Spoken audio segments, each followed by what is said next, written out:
Okay, so I'm going to try and explain what we did today in class. Today we used page 151 from our workbook, and we learned to do graphing systems of equations.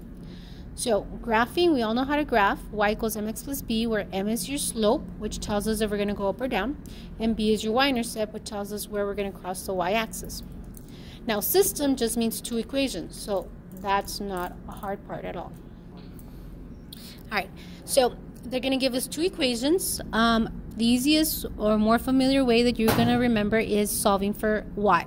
So if we get this second equation and we get rid of the x, we would subtract an x from both sides. Then our equation is y equals 1 minus 1x.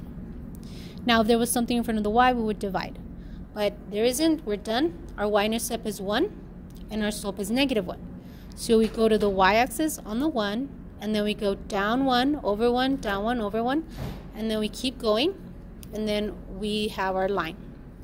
On the next one, I gave you a different example. We used the x and y intercepts of this equation.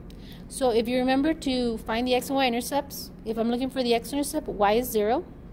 So then we have 2x equals 8. Divide both sides by 2, x equals 4.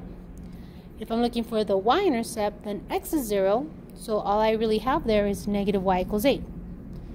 So divide both sides by negative 1, y equals negative 8. So that's my x-intercept, y-intercept of the new line, x-intercept, positive 4, y-intercept, negative 8. Connect the points, extend the line, and there is our system graph. The intersection point is going to be the solution. So the solution here is 3, negative 2. Alright, so we did that same thing with the next problem, except that we solved the first one for y, so we got rid of the got rid of the 2x by subtracting the 2x. And then again, there was nothing in front of the y, so we're done. The y-intercept is 2, the slope is negative 2. So we start at 2 on the y-axis, and we go down 2 over 1, down 2 over 1, because that's our slope. Then the next example I gave you was to find the x and y-intercept. There's our equation. If I'm looking for the x-intercept, y is 0, so I have x equals 4. If I'm looking for the y-intercept, x is 0, and then we have negative y equals 4, divide both sides by negative 1, y equals negative 4. Plot this on the x and this on the y, connect the points, 4 and negative 4. Where they intersect is at 2, negative 2. Now, to check your answer, you can use the graph from the calculator. Delete the equal sign, select relation, graph them, and just check that they do intersect at 2, negative 2. Now the back side, we have two special lines.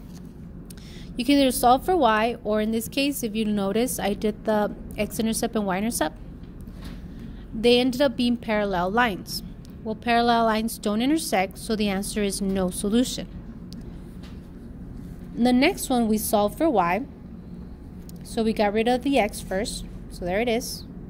Minus 2x on both sides. The y was negative, so I put a little 1 and divided everything by negative 1. Whatever number is here, that's what you divide by, including the sign. So we got this. That's negative 1 is our y-intercept because it doesn't have the x, so negative 1. And the one with the x is our slope, so positive 2. So we're going up 2 over 1, up 2 over 1, up 2 over 1. We do the same thing for the next one, solve for y. And when you subtract a 6x from both sides, then divide everything by a negative 3, you end up with the same equation. Well, if you end up with the same equation, sorry, the answer is not all solutions. The answer is supposed to be infinite solutions. Okay, infinite solutions. So if I would graph this line, which I did, and then this line, it would end up being the same line. It would graph right on top of each other. So they would touch at every point. So every point is an intersection point. So that's why it's infinite solutions. All right, our homework is page 157, 158.